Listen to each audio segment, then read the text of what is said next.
Thanks for watching BVR TV news. Jangaon జిల్లా Bharatiya Janata Party senior most leader doctor colonel Bhikshapathi garu మనతో ఉన్నారు. వీరి నుంచి కొంత ఇన్ఫర్మేషన్ అడుగుదాం. వాస్తవానికి యుద్ధం పైన వీరి వివరణ ఏంటో తెలుసుకుందాము. అంటే యుద్ధం పైన కొంత నెగిటివ్గా, కొంత పాజిటివ్గా, రకరకాలుగా భిన్నాభిప్రాయాలు, చర్చోపచర్చలు కూడా జరుగుతూ ఉన్నటువంటి నేపథ్యంలో వీరి ఒపీనియన్ తెలుసుకునే ప్రయత్నం చేద్దాం. నమస్తే సార్, బాగున్నారా? నమస్తే వెంకట్, బాగుంది. యా సార్, పాయింట్ ఏంటంటే యుద్ధం జరుగుతుంది, అది మీరు చూస్తున్నారు, అందరం చూస్తున్నాం. కాకపోతే ఇక్కడ పాజిటివ్ యాంగిల్లో చూస్తున్నారు, నెగిటివ్ యాంగిల్లో చూస్తున్నారు. యాక్చువల్లీ ఏ యాంగిల్లో చూడాలి? దీనికి నాకు అవకాశం ఇచ్చినందుకు మీకు ప్రత్యేకమైనటువంటి ధన్యవాదాలు. మీతోటి దీన్ని షేర్ చేసుకోవడానికి నాకున్న ఎలిజిబిలిటీస్ ఏంటంటే 22 సంవత్సరాలు భరతమాత సేవలు చేసిన ఒక సైనికుడిని, పలు యుద్ధాలు, పలు ఆపరేషన్స్ నేను యాక్టివ్గా పాల్గొన్న వ్యక్తిని. సో యుద్ధం వచ్చిన తర్వాత దాంతో పరిణామాలు ఏందో నేను ప్రత్యక్షంగా చూసిన వ్యక్తిని. సో ప్రాబబ్లీ దీనికి ఎలిజిబిలిటీలో కొంతవరకు నాకు ఆ ఎలిజిబిలిటీ ఉన్నది. So once again I'm thankful to you. ఇక్కడ పాజిటివ్ నెగిటివ్ అనేది, మనము యుద్ధం ఎప్పుడు పాజిటివ్ ఉండదు, నెగిటివ్ ఉంటుందా? నెగిటివ్ డెఫినెట్గా ఉంటుంది. కంప్లీటా? మెజారిటీ నెగిటివ్ ఉంటుంది. మెజారిటీ నెగిటివ్ ఉంటుంది. కంప్లీట్ అని మనం ఎప్పుడు అనలేము. ఇప్పుడు యుద్ధం అనేది ఇది ఇవాళ కాదు కదా. మనం ఇవల్యూషన్లో ఆది మానవ నుంచి యుద్ధం అయింది, ఇప్పటివరకు యుద్ధం అయింది. సార్ అప్పటి మైథాలజీలో యుద్ధం, మైథాలజీ చూస్తే రాముడు చేసిండు, కృష్ణుడు చేసిండు, అందరు చేసిండు, పరశురాముడు చేసిండు. ఇప్పటి యుద్ధాలు చాలా తీవ్ర స్థాయిలో ఉన్నటువంటి యుద్ధాలు, అప్పటి యుద్ధాలు ఏమో తెలియదు. లేదు అంటే ఎస్ యువర్ కరెక్ట్. కాకపోతే ఏంటంటే మనం ప్రస్తుతం చూసేటువంటి యుద్ధాలు కనుక పోలిస్తే మనకు World War IIలో జరిగిన యుద్ధాలతో పోలిస్తే అంత తీవ్రత బహుశా ఇంకా మనం దానికి అంటుకోలే ఇప్పుడు. ఓకే, World War IIలో ఏంది అసలు ఏంది, అక్కడ న్యూక్లియర్ బాంబు వాడిండు, హిట్లర్ తోటి ప్రపంచం అంతా వణికిపోయింది కదా. అలయన్సెస్ అని, యాక్సిస్ ఫోర్సెస్ అని, ప్రపంచం మొత్తం ఇన్వాల్వ్ అయింది. సో ఇది ఒక ఇంటెన్సిటీలో ఉన్నటువంటి వారే, కానీ ఇది వరల్డ్ వార్గా కన్సిడర్ చేయలే అన్నప్పుడు, సో ఇట్స్ డెఫినెట్లీ ఆ స్కేల్లో లేదన్నట్టే కదా. ఓకే, యాక్చువల్లీ ఈ యుద్ధంలో మన ఇండియా పాత్ర ఏంటి సార్? చూడబ్బా, first of all from the beginning ఐక్యరాజ్య సమితి ఎస్టాబ్లిష్ అయినప్పటి నుండి నెహ్రూ గారు, హానరబుల్ మన ఫస్ట్ ప్రైమ్ మినిస్టర్ గారు పంచశీల సూత్రాలు తీసుకున్నాడు. ఆ పంచశీల సూత్రం ప్రపంచ శాంతి కొరకే పంచశీల సూత్రాలు. ప్రపంచం శాంతిగా ఉండాలనేది ఇండియా ఫ్రమ్ ది బిగినింగ్ కోరుకుంటున్నది, టాప్ ప్రయారిటీ. ఇప్పుడు కూడా ఇండియా ఏమనుకుంటుంది అంటే ఒక మీడియేటర్ పాత్రను వహిస్తుంది. మీడియేటర్ పాత్ర వహించి ఇద్దరిని గొడవలు కాకుండా చూడటం అనేది ఇండియాలో ఉన్నట్టు పాత్ర. మన honourable prime minister Narendra Modi గారు హీఈస్ క్యాపబుల్. మనకున్నటువంటి సీనియర్ నాయకులు అమిత్ షా గారు కావచ్చు, మిగతా ఏ నాయకులు రవిశంకర్ గారే కావచ్చు, సో వాళ్ళు వీఆర్ క్యాపబుల్. మనం యుద్ధం ఆపడం మన పాత్ర. ఇక్కడ పాయింట్ ఏంటంటే యుద్ధం ఆపడము, మీడియేటర్ అని చెప్పేసి మీరు 2 వర్డ్స్ యూజ్ చేసి, కానీ చాలామంది కాంగ్రెస్ పార్టీ నాయకులు నాకు స్వయంగా నాకు ఫోన్ చేసి మరి చెప్తున్నారు, ఇజ్రాయెల్కి సపోర్ట్ చేస్తున్నారు, ఇరాన్కి ఏమో సపోర్ట్ చేయట్లేదు. దగ్గర 80 సంవత్సరాల మన మిత్ర దేశమైనటువంటి ఇరాన్కి ఎందుకు సపోర్ట్ చేయట్లేదు అనేది ఆయన కాంగ్రెస్ ప్రవృత్తి ఏంటంటే ఒక నెగటివ్ రూమర్ పెట్టడమే వాళ్ళకు ఒకన్నాడు ప్రవృత్తి. ఆయన ఎవరైతే అంటున్నాడో బేసిక్ నాలెడ్జ్ లేకుండా మాట్లాడుతున్నాడు. పార్టీ అపోజిషన్, అక్కడ సెంట్రల్లో అపోజిషన్ ఉన్నాడు కూడా అపోజిషన్ లీడర్ ఆయన మాట్లాడుతున్నాడు. ఎక్కడ చెప్పిండు అక్కడ ఇరాన్కి సపోర్ట్ చేయలేదని ఎవరు చెప్పారు? ఇజ్రాయెల్కే సపోర్ట్ చేస్తున్నా ఎక్కడ ఆయన ప్రూవ్ చేయగలుగుతాడా? ఆయన ప్రూవ్ చేయలేడు. మనం ఇద్దరితోటి దౌత్యంలో ఉన్నాం, ఫ్రెండ్షిప్. నా కంట్రీ ఫస్ట్ ఒకటి గుర్తుపెట్టుకోవాల్సింది ఏంటంటే, ప్రపంచంలో ఏ దేశానికి ఏ దేశం మిత్రుడు కాదు, శత్రుడు కాదు. అర్థమైందా? ఏ దేశంతో ఏ దేశం మిత్రుడుగా శత్రుడు నేను చెప్పేది కాదు, చరిత్ర చెప్తున్నది. సో ఇక్కడ మనకు కంట్రీ ప్రజలు ముఖ్యం. మనం ఎవరితో దోస్తాయం చేసి ఎవరికో దోస్తాయం గుడ్డు అనిపించుకొని మనకు ఏదో 10/10 కొట్టుడు కాదు. ఇక్కడ ఏంది మనకు కావాల్సింది, మన కంట్రీ సేఫ్టీ. ఇప్పుడు ప్రజెంట్ ఉన్న సిచ్యువేషన్ ఎనర్జీ క్రైసిస్. ఎనర్జీ అనేది మనకు చాలా పెద్ద ఇష్యూ అయిపోయింది. Energy connected with lot many domains, lot many industries, lot many outputs కదా. సో అక్కడ మనం యుద్ధంలో పాల్గొనట్లేదు. ఫస్ట్ ఆఫ్ ఆల్ ఆ నాయకుడు తెలవాల్సిన అవసరం ఉంది. ఇక్కడ మనం యుద్ధంలో పాల్గొంటే మనం యుద్ధం చేస్తానికి పోతలేము కదా. మనం ఏం చేస్తాం, యుద్ధాన్ని ఆపడం చేసి, ఇద్దరిని ఆపడం అంటే ఇద్దరిని సపోర్ట్ చేసినట్టే కదా. ఓకే, నెంబర్ 2, ఇప్పుడు మనకున్నటువంటి లాంగ్ టర్మ్ రిలేషన్స్లో చక్కటి బిజినెస్ రిలేషన్స్ మన ఇరాన్ మిత్రులతో ఉన్నది. చక్కటి బిజినెస్ మనకున్న గల్ఫ్ కంట్రీస్లో ఏ కంట్రీతో మనకి ఏమైనా శత్రుత్వం ఉందా? ఎప్పుడు మనకు ఇరానియన్ హోటల్ అని అంటాం, మన దగ్గర ఇరాన్ ఛాయ్ అంటాం. అవును. అంటే వాళ్ళని కడుపులో పెట్టుకొని మనం వాళ్ళను దోస్తాన్ చేసినాం. మన ముస్లిం కంట్రీస్, ప్రతి ఒక్క కంట్రీస్ తోటి చక్కటి సంబంధాలు ఉన్నాయి మనకు, except that is stupid Pakistan తప్ప కదా. ఈరోజు ఆఫ్ఘనిస్తాన్ కూడా ఇది చక్కటి, అర్థమైందా? ఈవెన్ బంగ్లాదేశ్ కూడా ఇవాళ రేపు మన దగ్గరికి వస్తుంది, మన పాదాల దగ్గరికి వస్తుంది. సో మనకు ఇరాన్కు వ్యతిరేకతమని ఆయన చెప్పి ప్రొవొకేషన్ చేయబోతున్నాడు ఆయన. ముస్లిం సోదరుల మధ్యన పవిత్ర రంజాన్ సందర్భంగా ఆయన ప్రొవొకేషన్ చేయబోతున్నాడు. కానీ నరేంద్ర మోడీ గారు ఏం చేస్తున్నారంటే అటు వాళ్ళను ఇటు వీళ్ళను ప్రాణంగా చూస్తున్నాడు, మనుషుల్లాగా చూస్తున్నాడు, హ్యూమనిటేరియన్ గ్రౌండ్లో చూస్తున్నాడు. That is one. Second, world ఎకనామికల్గా వెళ్ళిపోవాలని చూస్తున్నాడు. నెంబర్ 2, ప్రపంచ శాంతి కోరుకుంటున్నాడు. నెంబర్ 3, అన్నిటికన్నా ముఖ్యంగా నా దేశం ముఖ్యం అనుకున్నాడు. ఇది one of the most complex topic ఈ రోజులలో. ఈ ప్రస్తుత పరిస్థితి వాళ్ళే కనుకుంటే, రాహుల్ గాంధీ అసలు అనుకుంటే అసలు ఏమవునో ఏమో మనకు తెలియదు. ఓకే, యాక్చువల్లీ ఇంత మెచ్యూర్గా అంటే చాలా డిఫికల్ట్ టాపిక్. ఈ ప్రస్తుత పరిస్థితులలో ఇండియా బిహేవ్ చేయడం అనేది ఎంత మెచ్యూర్గా బిహేవ్ చేస్తున్నారంటే మన ఇమాజినేషన్కి ఆమెడ దూరంలో ఉన్నది. Excellent honourable prime minister garu and team, they are doing exemplarily, hats off. Okay, actually యుద్ధం ఎందుకు వచ్చినట్టు చాలా మందికి తెలియదు యాక్చువల్లీ ఎందుకు నీకు. ఇక్కడ ఏంటంటే ఒక ట్రయాంగిల్ ఏర్పడ్డది.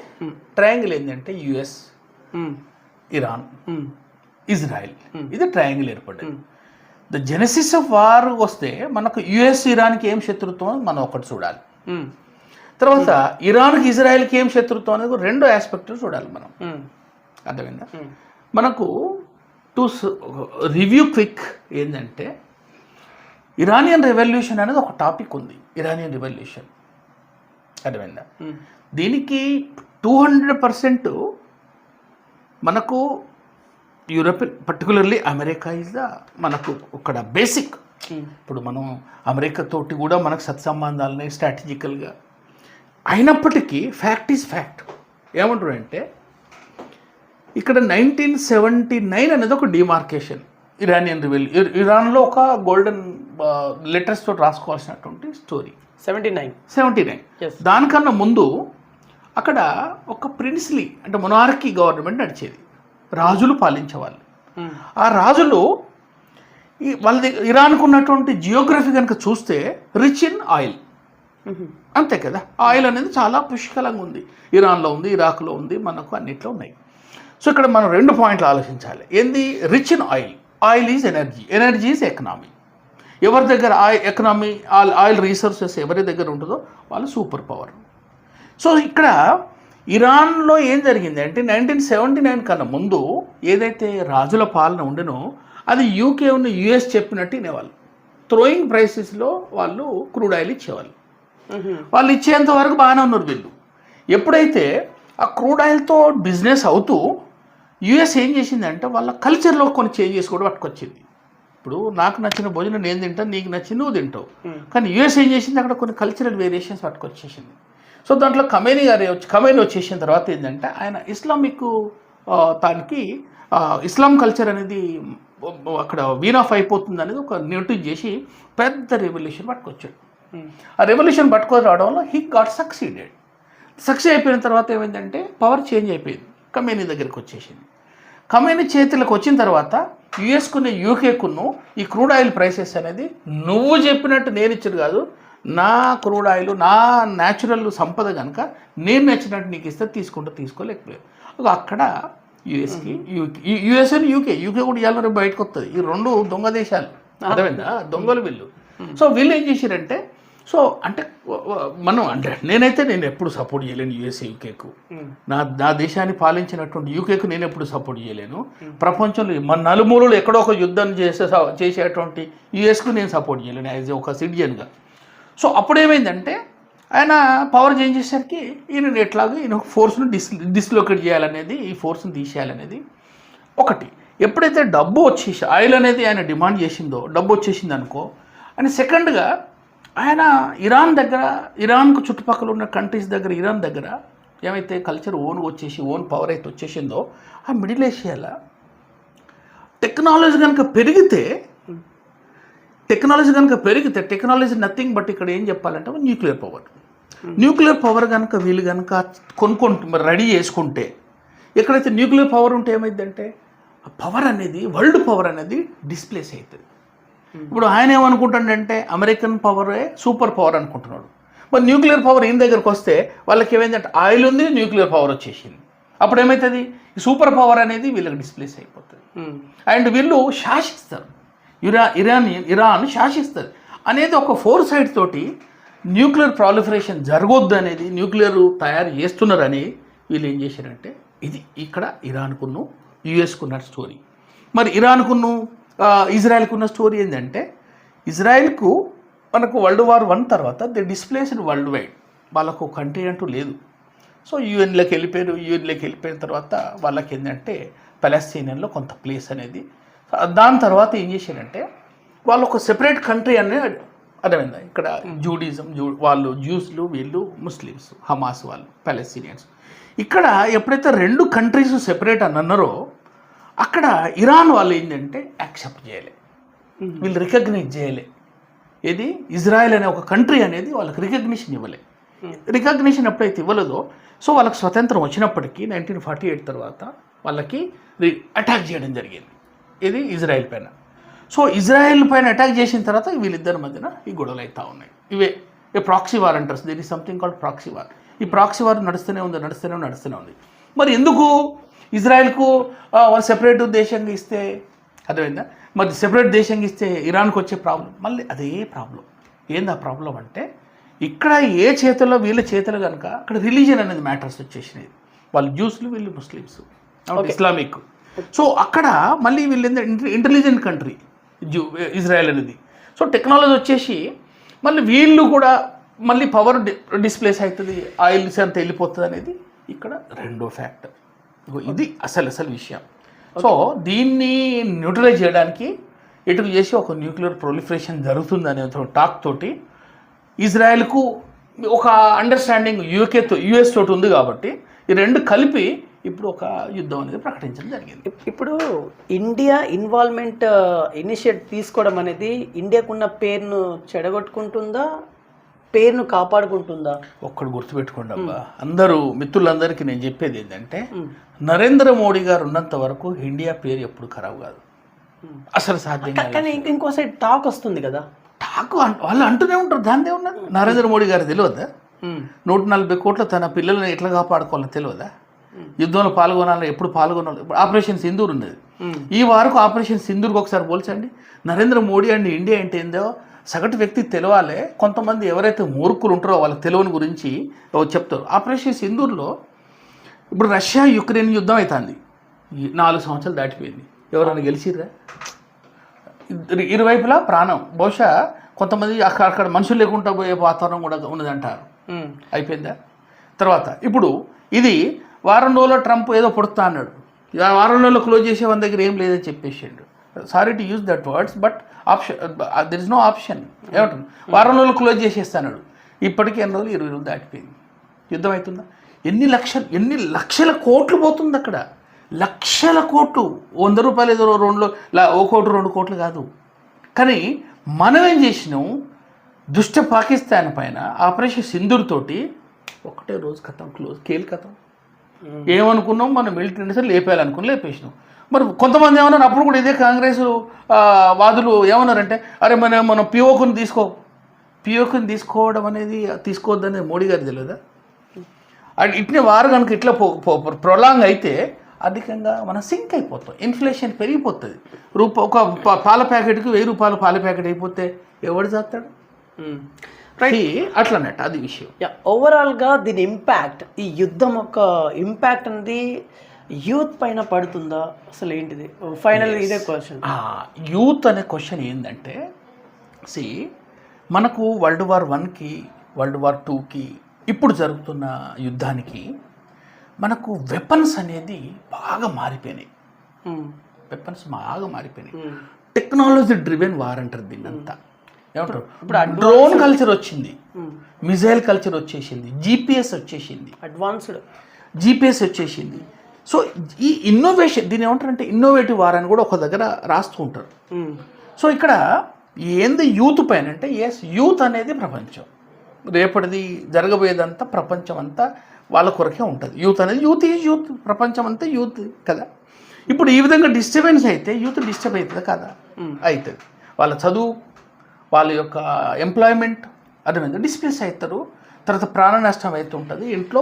ఒక ఏమైందంటే మనకు ఒక ప్రతీకారం అనేది యూత్ మధ్యన వచ్చేస్తుంది. ఇప్పుడు ఇరాన్లో ఎక్కువ మంది చనిపోయారు అనుకోండి, ఇరాన్ యూత్ ఊకుంటుందా? ఇజ్రాయెల్ జరిగితే ఇజ్రాయెల్ యూత్ ఊకుంటుందా? మిగతా పాపం యాక్టివ్గా పాల్గొనకపోయినా కానీ రిటాలియేషన్లో అమెరికా పైన ఏలేని మిసైల్స్ ఇరాన్ చుట్టుపక్కల వాళ్ళ మిత్ర దేశాలపైన వేస్తున్నారు. ఆ మిత్ర దేశాలు దాన్ని యూత్ ఉండదా? యూత్ ఏ విధంగా? యూత్ డ్రైవింగ్ ఫోర్స్ కదా ఏ కంట్రీకైనా. సో అది యూత్ ఒక భయంకరమైనటువంటి టెన్షన్ తోటి, ప్రెషర్ తోటి, ఒక కొన్ని సందర్భాల్లో ప్రతీకారంతో, ఇంకొక రకంగా చెప్పాలంటే ఈ యొక్క డ్రోను, జీపీఎస్ అంతా తయారు చేసిందంతా ఈ సైంటిస్టులు యూతే కదా. సో ఒక ఇన్నోవేటివ్ తోటి రేపు ఇంకా ఫ్యూచర్ మన దేశాన్ని మనం కాపాడుకోవాలన్నప్పుడు మన దేశంలో ఉన్నటువంటి యూత్ కూడా నేను చెప్పేది ఏంటంటే ఇటువంటి యుద్ధాలు రాకుండా ఉండే అనుకుంటే పొరపాటు. వస్తాయా? యుద్ధాలు రావటం అనివార్యం. కాబట్టి మన దేశాన్ని కాపాడుకోవాలన్నప్పుడు మనం ఒక ఇన్నోవేటివ్గా ప్రతి ఒక్క భారతీయుడు ఒక సైనికుల్లాగా ప్రవర్తించాలి. మోస్ట్ ఇంపార్టెంట్ రెస్పాన్సిబుల్ సిటిజన్ లాగా. రెండోది ఏంటంటే ఎప్పుడు ఏమైతే తెలియదు అనే ఉద్దేశంతో పోయి ఒక ఇన్నోవేటివ్ థాట్ అనేది, ఇన్నోవేటివ్ బ్రెయిన్స్ అనేది మనకు అవసరం. ఇన్నోవేషన్ డ్రోన్ అనేది లేదు. డ్రోన్ పెళ్లిలో ఫోటోలు తీసేది, ఇప్పుడు వచ్చి యుద్ధం చేస్తాను. పెళ్లిలో ఫోటో తీసిన డ్రోన్ వచ్చి యుద్ధం చేస్తాను, తట్టుకోలేకపోతాను. డ్రోన్ తోటి కొన్ని లక్షల విలువ చేసేటువంటి వెపన్స్, తర్వాత షిప్పులు, తర్వాత fighters they are burning to ashes కదా. సో ఈ డ్రోన్ తోటి అయిపోద్ది అంటే కాదు. రేపు ఇంకా కొత్త ఇన్నోవేషన్స్ వస్తాయి. ఇన్నోవేషన్ చేసేది ఆల్వేస్ యూత్ కనుక యూత్ సపోజ్ టు బి మనకు దీన్ని పేషెన్స్గా, మన భారతీయులకు మాత్రం నేను చెప్పేది ఏంటంటే మనం ఓపికగా ఉండాలి. మనం ఒకటే తల్లి పిల్లలం, అందరం ఒకటే. మనకు ఎటువంటి ఎవరన్నా ప్రొవొకేషన్ చేస్తే మనం ప్రొవొకేషన్కి పోవద్దు. మనం ఓపిక పట్టాలి, మన కంటిని మనం కాపాడుకోవాలి. అవసరం వచ్చినప్పుడు దాని అది వేరే విషయం. కానీ ఇప్పుడు ప్రస్తుత పరిస్థితులలో ఎవరు ఎటువంటి provocation, even government of India also the issued this thing orders, provocation ఎవరు చేయొద్దు అనేది. అది కాంగ్రెస్ వాళ్ళు నేర్చుకోవాలి, మిగతా వాళ్ళు కూడా నేర్చుకోవాలి, అందరు నేను నేర్చుకోవాలి, నువ్వు నేర్చుకోవాలి. ప్రొవొకేషన్ చేయొద్దు. ఒక చిన్న ప్రొవొకేషన్ తోటి అంత ఫ్లేరప్ అయిపోతుంది. మనకున్నటువంటి ఒక సెక్యులర్ వరల్డ్ అనేది డిస్టర్బెన్స్ అయిపోతుంది. మనకు అప్పుడు అది ఈ యుద్ధ పరిణామాలు ఎటు మారునో ఎవరికి తెలియని పరిస్థితిలో ఉంది ప్రస్తుతం కదా. So one more question, actually ఇదే ఫైనల్ క్వశ్చన్. యుద్ధం గురించి ఫ్యూ వర్డ్స్ చెప్పి ముగించేయండి. ఏం చెప్పాలనుకున్నా యుద్ధం అసలు కన్క్లూషన్? యుద్ధం అనేది ఫస్ట్ ఆఫ్ ఆల్ మనకు యుఎన్ ఏదైతే సెక్యూరిటీ కౌన్సిల్ ఏదైతే ఉందో they should take active part. అది ఏదో చైనా చెప్పినట్టుగానో అమెరికా చెప్పినట్టుగానో దేని కంట్రిబ్యూషన్ ఎక్కువ ఉంది కనుక వాళ్ళు చెప్పినట్టు కాకుండా, కానీ ఇప్పుడు నాటో కంట్రీస్ని we're appreciating. NATO countries this thing Donald Trump పిలిస్తే వాళ్ళు రాలే. ఈ పనికిరాని వారికి మేము రామని చెప్పేసారు, అర్థమైందా? సో ఇక్కడ యుఎన్ అనేది స్ట్రాంగ్ అయిపోయి ఎవరితో బయాస్ కాకుండా ప్రపంచంలో ఉన్నటువంటి డిస్ప్యూట్ను డిజాల్వ్ చేయాలి వాళ్ళు. ఎక్కడ ఏదో బార్డర్ ఇష్యూ, ఎక్కడో ఒక దగ్గర ఏదో ఒకటి సమస్య ఉన్నది. సో యుఎన్ ఉన్నదే ప్రపంచ శాంతి కొరకు. The UN suppose to answer why this is happening, why they are not able to stop. Modi garu కాదు ఇక్కడ, అర్థమైందా? కాంగ్రెస్ ఆయన చెప్పు ఎవరు ఆన్సర్ చేయాలనో. ఇక ఇరాన్లో యుద్ధం, ఇజ్రాయెల్ యుద్ధం అయితే యుఎన్ కౌన్సిల్ చెప్తుందా, నరేంద్ర మోడీ గారు చెప్తుందా? తప్పు కదా అది. సో యూనిట్ నేను ఇచ్చే మెసేజ్ ఏంటంటే యుద్ధాన్ని ఆపాలంటే మన దగ్గర ఒక పెద్ద డెమోక్రసీ వరల్డ్లో ఉన్నాం, మన దగ్గర ఒక టెక్నాలజీ ఉంది, మన ఆర్థిక వ్యవస్థ పెద్దది, మనం పీస్ లవింగ్ కంట్రీ కనుక మన పొలిటీషియన్స్, మన హానరబుల్ సీనియర్ లీడర్స్ ఎవరైతే ఉన్నారో వాళ్ళు అక్కడ యుఎన్ సెక్యూరిటీలో, అర్థమైందా, ఈవెన్ రష్యాతోటి, ఈవెన్ చైనాతోటి, వీళ్ళందరితో చెప్పేసి ఈ వార్ను ఆపడం అనేది ద మోస్ట్ ఇంపార్టెంట్. ఏది జరిగినా పీస్ఫుల్గా మాట్లాడుకోవాలి. డెఫినెట్గా న్యూక్లియర్ ప్రొలిఫరేషన్ జరగకుండా ఉండాలి. ఇది జరగాల్సింది ఇది. Okay sir, one more question. Actually ఇప్పుడు తెలంగాణ గురించి ఒక క్వశ్చన్. యాక్చువల్లీ తెలంగాణ రాష్ట్ర రాజకీయాలపైన ఏం చెప్పాలనుకుంటున్నారు? బీసీ మూమెంట్ కావచ్చు, ఇంకా తెలంగాణ రాజకీయంలో ఫస్ట్ నేను ప్రతి ఒక్క తెలంగాణలో ఉన్నటువంటి మిత్రులందరికీ, బంధువులందరికీ, ప్రజలందరికీ చెప్పేది ఏంటంటే బీఆర్ఎస్ నుండి కాంగ్రెస్ గెలిచింది. ఏదో కాంగ్రెస్ మీద అభిమానం ఉండి కాదు, బీఆర్ఎస్ పైన ఉన్న ఫ్రస్ట్రేషన్. నువ్వు ఫ్రస్ట్రేషన్ తోటి అధికారం మార్చేస్తే మళ్ళీ ఈయన వచ్చి ఏం చేస్తాడు, ఖమ్మంలో గుడిసెలు బీకెత్తాడు. ఏదో తర్వాత హైడ్రా అట, మూసీ నది కావాలన్నట. మూసీ నది కావచ్చు, నేను కాదంటలేను. సో అక్కడ ఫేవరిజం ఉంటుంది. మరి వాళ్ళకు రిజిస్ట్రేషన్ చేసింది మళ్ళీ కాంగ్రెస్ గవర్నమెంట్లే. ఈరోజు కూల్చేటువంటి హైడ్రా తోటి పక్కన మూసీ పక్కన ఉన్న ఇండ్లన్నీ ఏదో మొన్న కట్టుకునే ఇండ్ల, అప్పుడు కాంగ్రెస్ గవర్నమెంట్లో ఉంది కదా. But that honourable chief minister suppose to answer this question. వాళ్ళందరూ డిస్ప్లే చేసే ముందు కొన్ని కోట్ల వాల్యూ చేసే ఇల్లు ఉన్నాయి. వాళ్ళకి హానరబుల్ చీఫ్ మినిస్టర్ గారి స్పీచ్లు కానీ అంటే ఆయన ఫోర్స్ రాకముందుకు, పవర్లోకి రాకముందుకు ఆయనే ఎందుకు కూలగొడతానన్నటువంటి several speeches are becoming viral. ఇప్పుడు ఆయన కూలగొడుతున్నాడు బ్యూటిఫికేషన్ అనేది ఎసెన్షియల్ అయినప్పటికీ దానికి పలు మార్గాలు ఉన్నాయి. అర్థమైందా? ఎవరిని అమాయకుల్ని ప్రజలు, పిల్లలు లాంటి వాళ్ళు, అర్థమైందా, వాళ్ళని కాపాడుకోవాల్సిన అవసరం, మనకు నిష్పక్షపాతంగా చేయాల్సిన అవసరం. అన్నీ చేస్తున్నారు ఆయన. కొంతమంది ఇల్లు గూలగొడతాను, కొంతమంది గూలగొడతాడు, కొన్ని కాలేజీ గూలగొడతాడు, కొన్ని కాలేజీ గూలగొట్టాడు. సో అక్కడ తర్వాత రెండోది బీఆర్ఎస్ అది ఒక కుటుంబం. BRS is nothing but BRS కార్యకర్తలు అందరూ తెలుసుకోవాల్సిన అవసరం ఉంది. మీరందరూ కలిసి కేసీఆర్ కుటుంబాన్ని కాపాడుతారు. కేసీఆర్ గారి కుటుంబం ఏం చేస్తారంటే అంచెలంచెల వేల కోట్ల నుంచి లక్షల కోట్ల నుంచి వెళ్ళి ప్రపంచంలో కొన్ని సంపదకి ఎదిగిపిస్తారు తప్పితే అది ఒకప్పుడు బీఆర్ఎస్ అవసరం ఉండే. బీఆర్ఎస్ కాదు, అది టీఆర్ఎస్ ఉండే. ప్రతి ఒక్క పౌరుడు మనందరం కలిసి కష్టపడి తెచ్చుకున్న తర్వాత వాళ్ళ ఒరిజినల్ రూపం ఏదో తెలిసింది. So nowhere BRS. ఇప్పుడు బీఆర్ఎస్లో కార్యకర్తలు బాగా ఆలోచించాలి. స్వాభిమానం ఇంపార్టెంట్ కాదు, ఇక్కడ వ్యక్తి ఇంపార్టెంట్, రాజు ఇంపార్టెంట్. ఎక్కడేముంది, వాళ్ళందరూ ఇప్పుడు కవిత సెపరేట్ పార్టీ పెడుతుందట. ఒక సెపరేట్ పార్టీ పెడతానికి మన దగ్గర అంత సంపద ఎక్కడి నుంచి వచ్చింది, అంత డబ్బు ఎక్కడి నుండి వచ్చింది? You understand? సో ఇక్కడ చూడండి. సో ఇక్కడ నేను చెప్పేది ఏంటంటే, మీరు అవుట్ ఆఫ్ ఫ్రస్ట్రేషన్ ఒకరు చేంజ్ చేసారు కాదు. ఇప్పుడు ఇంకొక పెద్ద జోకు, 6 సూత్రాలు, 6 గ్యారెంటీలట. 6 గ్యారెంటీలో మీ జీవితం గ్యారెంటీ. ఇదొక జోక్ లాగా అనిపిస్తుంది నాకు. ఇక్కడ 6 గ్యారెంటీలో చూడండి, మీరు ఇప్పుడు వచ్చి ఆల్మోస్ట్ 2 years ప్లస్ అయిపోయింది. 6 గ్యారెంటీలు బంగారం, తులం బంగారం ఇస్తావా? ఆయనకు తెలుసా తులం బంగారం ఇక్కడ చేరుతుందని? ఇక్కడ మరి సూడో ప్రామిసెస్ అయినాయి కదా. స్త్రీలకు డబ్బు ఇస్తాను, ఇంట్లో కూర్చోబెట్టి స్త్రీలకు కొంతమందికి డబ్బు ఇస్తానని చెప్పాడు. అది డెడ్ అగెనెస్ట్. నువ్వు ఏం చేయాలి, కష్టపడిపోయాలి, వాళ్ళకు జీవనోపాధి చూపించాలి. ఇక్కడ మనకు ఎంప్లాయ్మెంట్ యువతకు క్రియేట్ చేయాలి. ఎడ్యుకేషన్ వ్యవస్థ మొత్తం నాశనం అయిపోయింది. గవర్నమెంట్ ఇన్స్టిట్యూట్ ఉస్మానియాకున్న అందం పోయింది, కాకతీయకున్నటువంటి ఆ అందం పోయింది.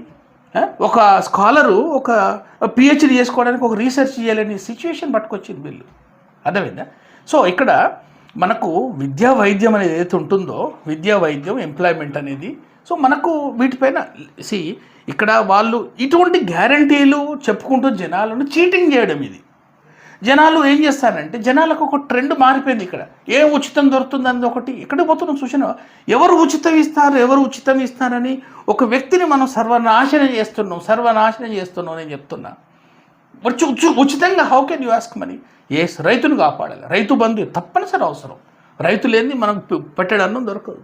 రైతులను ఎంత చేయి తక్కదు. యువతను కాపాడుకోవాలి, యూనివర్సిటీ విద్యా వ్యవస్థలను కాపాడుకోవాలి. నన్ను అడిగితే అందరికీ ఒకటే విద్య ఉండాలి. చదువుకున్న కలెక్టర్ తీసుకుపోయి ఎక్కడో చదువుతాడు, రిక్షా పుల్లరి తీసుకుపోయి ఎక్కడో చదివిస్తావు. కళ్ళు ఓపెన్ చేసి చూసుకో. అంత విద్యను మొత్తం ప్రైవేట్ లేకుండా తీసేసి అందరినీ మంచిగా గవర్నమెంట్ చేసి కంప్లీట్. నీ దమ్ముంటే ఉచిత 6 గ్యారెంటీలు, 5 గ్యారెంటీ, 2.5 గ్యారెంటీ, 3.5 గ్యారెంటీలు కాదు.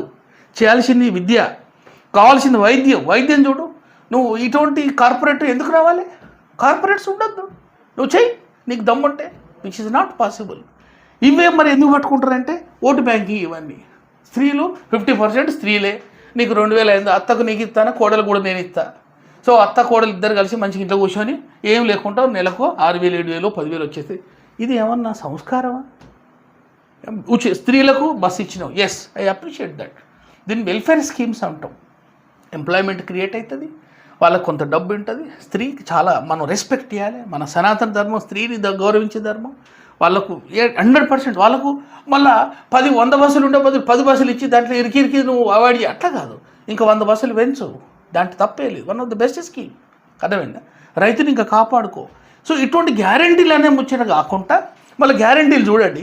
ఈ గ్యారెంటీలు అన్నీ కథమైనవి కాలే. ఇప్పుడు ఏం చెప్తా తెలుసా, లాస్ట్ 5వ సంవత్సరం ఇంకో గ్యారెంటీ ఇస్తాడు బయటకి ఇస్తాను, మళ్ళీ జనాలు ట్రాప్ అయిపోతాం. అన్నీ జనాలకి ఏంటంటే కోవిడ్లో సేవ చేసిన సమాజం ఏమైనా గమ్మ గుర్తుపెట్టుకోలేదా? ఓ డాక్టర్ని గుర్తుపెట్టుకోలేదు, నర్సుని గుర్తుపెట్టుకోలేదు, ఎవరిని గుర్తుపెట్టుకోలే అని మర్చిపోతారు. ఇప్పుడు ఏం చెప్తారు తెలుసు, 5వ సంవత్సరంలో మిగతా గ్యారెంటీలు అన్నీ ఇంప్లిమెంట్ చేసేస్తాడు. 6 నెలల ముందు 5 నెలల ముందు ఏదో ఎలక్షన్కు ఆ కోడ్ కన్నా ముందు అన్నీ రిలీజ్ చేసేస్తారు. జనాలు మళ్ళీ అందరు పోయి ఓట్లు వేసేస్తారు. సో అదొక, నన్ను అడిగితే ఇదొక వెపన్ లాగా వాడుతున్నారు. They are cheating. అది కాదు కావాల్సింది. తెలంగాణ మిత్రులందరికీ నేను ఒక బీజేపీ వాదిగా చెప్తున్నా, మీరు బీఆర్ఎస్కి ఇచ్చారు, అటు కాంగ్రెస్కి ఇచ్చారు. మీ అందరు రిక్వెస్ట్ చేసింది అంటే హానరబుల్ నరేంద్ర మోడీ గారికి ఒక అవకాశం ఇవ్వండి. వాళ్ళు చూడండి, ఇటువంటి ఉల్టా సీదే స్కీమ్స్ ఎక్కడ ఏ రాష్ట్రంలో ఎక్కడైతే బీజేపీ ఉందో అక్కడ ఇటువంటి స్కీమ్సే లేవు. అద్భుతమైన స్కీమ్స్ ఇస్తున్నాయి. కానీ మనం తెలియాల్సింది ఏంటంటే ప్రతి ఇంట్లో ఏ వెల్ఫేర్ స్కీమ్ వస్తుందో అది it's a behalf of honourable prime minister Narendra Modi గారు, బీజేపీ గవర్నమెంట్ అనేది. నువ్వు తాగే నీరు కావచ్చు, తొక్కే రోడే కావచ్చు, నువ్వు తీసుకునే గ్యాసే కావచ్చు, నువ్వు బియ్యమే కావచ్చు, ఓల్డ్ ఏజ్ పెన్షనే కావచ్చు, it's all coming from the BJP Narendra Modi గారి యొక్క స్కీమ్స్ తోటే వస్తున్నది. స్మార్ట్ సిటీస్ ఒక కాన్సెప్ట్ చూడండి మీరు అక్కడ, ఎంత అద్భుతమైన స్మార్ట్ సిటీస్ అనేది ఎప్పుడైనా చూడండి. అసలు అది డెవలప్మెంట్ సైడ్ పోయేది. ఆ శ్రీనగర్లో చూడండి, నార్త్ ఈస్ట్లో చూడండి ఎంత పెద్ద రోడ్లు వేసుకొస్తున్నారు, ఎంత పెద్ద టెక్నాలజీ వేస్తున్నారు, చంద్రయాన్ 3 వరకు పోతున్నారు. అర్థమైందా? సో ఇక్కడ ఏంటంటే దయచేసి మిత్రులందరికీ నేను చెప్పేది ఏంటంటే, ఇక్కడ ఎట్టి పరిస్థితుల్లో మీరు 11 సంవత్సరాలు బీఆర్ఎస్కి ఇచ్చారు. ఇప్పుడు కాంగ్రెస్ కూడా చూస్తున్నారు. కాంగ్రెస్లో చాలా వ్యతిరేకత ఉంది. ఎక్కడో దగ్గర చిన్న వాటితోటి ఏమన్నా ఉండొచ్చునేమో. అర్థమైందా? So my request will be, so ఒకసారి మనం 100% బీజేపీకి ఇచ్చేసి వాళ్ళని కూడా చూడాలి. వాళ్ళు తప్పు చేస్తే వాళ్ళని కూడా రోడ్డు మీద గురించి అడగాలి. ఓకే, అర్థమైందా? ఓకే. ఇప్పుడు బీజేపీ ఒక ఛాన్స్ అంటున్నారు. ఈ కార్పొరేషన్లో మీకు ఓట్ బ్యాంక్ అయితే పెరిగింది. ఫ్యూ వర్డ్స్ ఏమన్నా చెప్పాలనుకుంటున్నారా?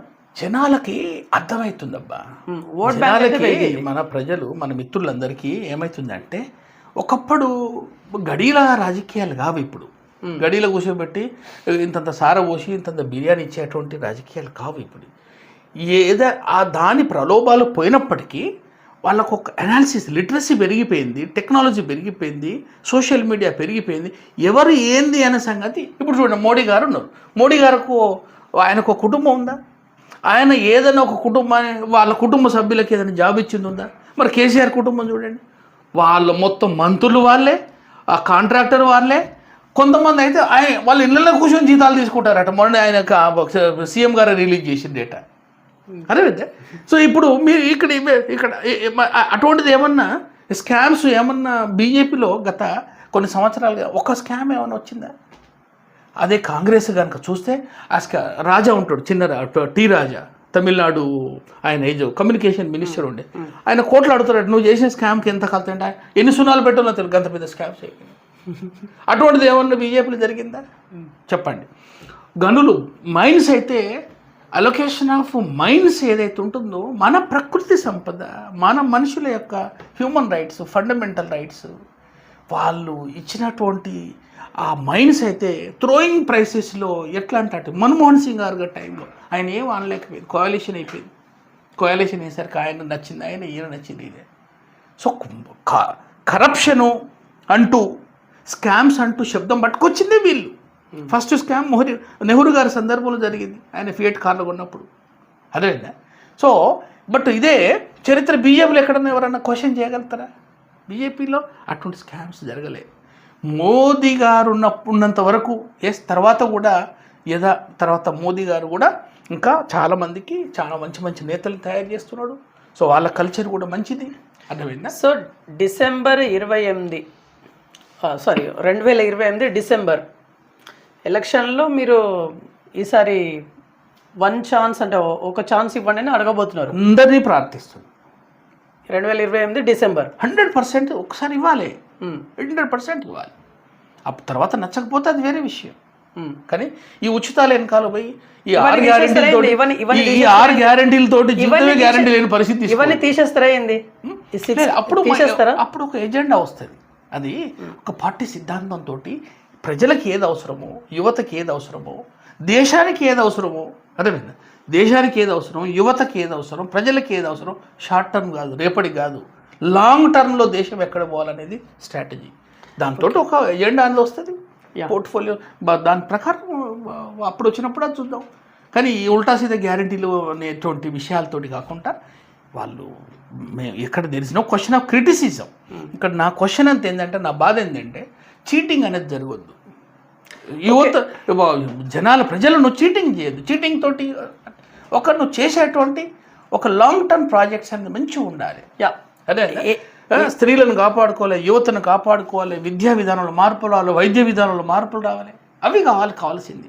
సార్ ఇక్కడ ఒక్క ఛాన్స్ అనేది ఏపీలో జగన్మోహన్ రెడ్డి గారి ఆ డైలాగ్ అనేది ఆయనకు సెట్ అయింది, గెలిచారు. ఈ ఒక్క ఛాన్స్ అనేది మీరు వాడదామని చూస్తున్నారు. మరి రిజల్ట్ ఎట్లా వస్తుందో ఏమో, ఏం చెప్తారు? అదే నేను రిక్వెస్ట్ చేసేది అదే కదా, వాళ్ళను ఒక పవిత్రమైనటువంటి పుష్పం, కమలం, దానికి ఒక అవకాశం ఇచ్చేసి తప్పనిసరిగా పవర్ చేంజ్ అనేది జరగాల్సిన అవసరం ఎవరికి ఒకసారి కంటిన్యూగా ఉంటే అది ఎప్పుడు అనర్థం దారితీస్తుంది కనుక, ప్లస్ ఒక మంచి నాయకులు, ఒక నీతిమంతుల నాయకులు ఉన్నారు కనుక బీజేపీ గట్టివాస్ చేయాలనేది నా రిక్వెస్ట్. రైట్. సో ఇది వాళ్ళ ఇన్ఫర్మేషన్. చూస్తున్నాను BVR TV news. Until then bye, take care.